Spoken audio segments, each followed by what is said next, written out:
Hello ನಮಸ್ಕಾರ. ನಾನಿವತ್ತು ಮಕ್ಕಳ ಮತ್ತೊಂದು ರೆಸಿಪಿನ ತಿಳಿಸ್ಕೊಡ್ತಾ ಇದ್ದೀನಿ. ಏನಪ್ಪ ಅಂದರೆ ಅಕ್ಕಿ ಸರಿ.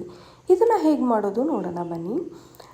ಈ ಅಕ್ಕಿ ಸರಿನ 1 ಕಪ್ ಅಳತೆಯಲ್ಲಿ ತೋರಿಸ್ತಾ ಇದ್ದೀನಿ. ಇಲ್ಲಿ 1 ಕಪ್ಪಷ್ಟು ಅಕ್ಕಿ ತೊಗೊಂಡ್ರೆ 2 ಸ್ಪೂನಷ್ಟು ಹೆಸರು ಕಾಳು, 1 ಸ್ಪೂನ್ ಹೆಸರು ಬೇಳೆ, 1 ಸ್ಪೂನ್ ತೊಗರಿಬೇಳೆ, 1 ಸ್ಪೂನ್ ಉದ್ದಿನಬೇಳೆ, 1 ಸ್ಪೂನು ಕಡಲೆಬೇಳೆ, 1 ಸ್ಪೂನಷ್ಟು ಮಸೂರು ದಾಲು, ಸ್ವಲ್ಪ ಮೆಂತೆ, ಸ್ವಲ್ಪ ಜೀರಿಗೆನ ತೊಗೊಂಡು ಚೆನ್ನಾಗಿ ವಾಶ್ ಮಾಡ್ಕೊಳ್ತಾ ಇದ್ದೀನಿ. 1-2-3 ಟೈಮ್ ವಾಶ್ ಆದಮೇಲೆ ಇದನ್ನು ನೀರು ಸೋಸ್ಕೊಂಡು ಒಂದು ಕಾಟನ್ ಬಟ್ಟೆ ಮೇಲೆ ಒಣಗಿಸ್ಕೊಳ್ತಾ ಇದ್ದೀನಿ. ನಾನು ನನ್ನ ಮಗುಗೆ ಈ ಥರ ಮನೆಯಲ್ಲೇ ಮಾಡಿದ ಪೌಡ್ರುಗಳನ್ನ ಬಳಸಿ ಸರಿಗಳನ್ನ ಮಾಡಿಕೊಡ್ತೀನಿ. ಯಾವುದೇ ರೀತಿ ಹೊರಗಡೆಯಿಂದ ಪ್ಯಾಕೆಟ್ ಫುಡ್ನ ತಂದು ಕೊಡೋದಿಲ್ಲ. ಯಾಕೆ ಅಂದರೆ ಮಕ್ಕಳ ಆರೋಗ್ಯ ತುಂಬಾ ಇಂಪಾರ್ಟೆಂಟು. ಇತ್ತೀಚಿನ ದಿನಗಳಲ್ಲಿ ಅವ್ರಿಗೆ ಎಷ್ಟು ನಾವು ಮನೆಯಲ್ಲಿ ಮಾಡಿಕೊಡ್ತೀವೋ ಅಷ್ಟು ಅವರ ಆರೋಗ್ಯಕ್ಕೆ ಒಳ್ಳೆಯದು. ಹಾಗಾಗಿ ಈ ರೀತಿ ಸಿಂಪಲ್ಲಾಗಿ ನಾವು ಮನೆಯಲ್ಲೇ ಮಾಡಿ ಕೊಡ್ಬೋದು. ಇಲ್ಲಿ ಚೆನ್ನಾಗಿ ಒಣಗಿದೆ ಇದನ್ನು ನಾನು ಡ್ರೈ ರೋಸ್ಟ್ ಮಾಡ್ಕೊಳ್ತಾ ಇದ್ದೀನಿ. ಈಗ ಒಂದು ದಪ್ಪ ತಳ ಇರೋವಂತಹ ಕಡಾಯಿನಲ್ಲಿ ನಿಧಾನವಾಗಿ ಲೋ ಫ್ಲೇಮಲ್ಲಿ ನಿಧಾನವಾಗಿ ನಾನು ಡ್ರೈ ರೋಸ್ಟ್ ಮಾಡ್ಕೊಳ್ತಾ ಇದ್ದೀನಿ.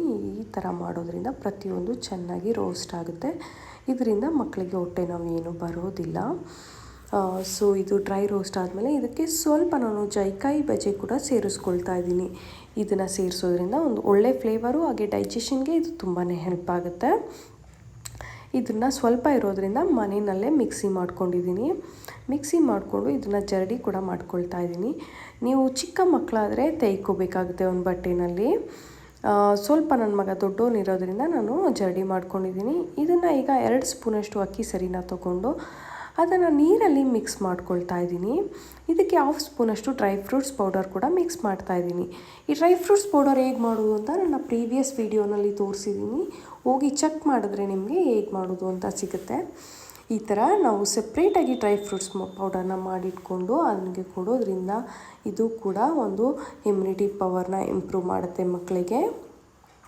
ಈ ಥರ ಮಿಕ್ಸ್ ಮಾಡ್ಕೊಂಡ್ಮೇಲೆ ಗಂಟಿಲ್ಲದೆ ಇರ್ತಾರೆ. ಇದಾದಮೇಲೆ ಗ್ಯಾಸ್ ಆನ್ ಮಾಡಿಕೊಂಡು ನಾವು ಬಿಸಿ ಮಾಡ್ಕೊಳ್ಬೇಕಾಗುತ್ತೆ. ಒಂದು ಕನ್ಸಿಸ್ಟೆನ್ಸಿ ಬರೋ ತನಕ ನಾವು ಇದನ್ನು ತಿರುಗಿಸ್ಕೊಳ್ಬೇಕಾಗುತ್ತೆ.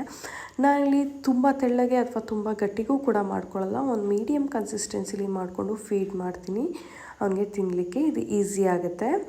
ಸೊ ಇದನ್ನು ನಾನು ನೈಟ್ ಟೈಮ್ ಪ್ರಿಫರ್ ಮಾಡ್ತೀನಿ. ಯಾಕೆಂದರೆ ಅವನಿಗೆ ಈಸಿಯಾಗಿ ಡೈಜೆಷನ್ ಆಗುತ್ತೆ ಅನ್ನೋ ರೀಸನ್ಗೋಸ್ಕರ. ಇದಕ್ಕೆ ಸ್ವಲ್ಪ ತುಪ್ಪನೂ ಸೇರಿಸ್ತೀನಿ. ಪ್ರತಿಯೊಂದು ಫುಡ್ಡಲ್ಲೂ ಅವನಿಗೆ ತುಪ್ಪನ ಸೇರಿಸೋದ್ರಿಂದ ಅವನ ಆರೋಗ್ಯಕ್ಕೆ ತುಪ್ಪ ತುಂಬಾ ಒಳ್ಳೆಯದು. ಟ್ರೈ ಮಾಡಿ ನೋಡಿ, ನೀವು ಕೂಡ ಹೇಗೆ ಬಂತು ಹೇಳಿ.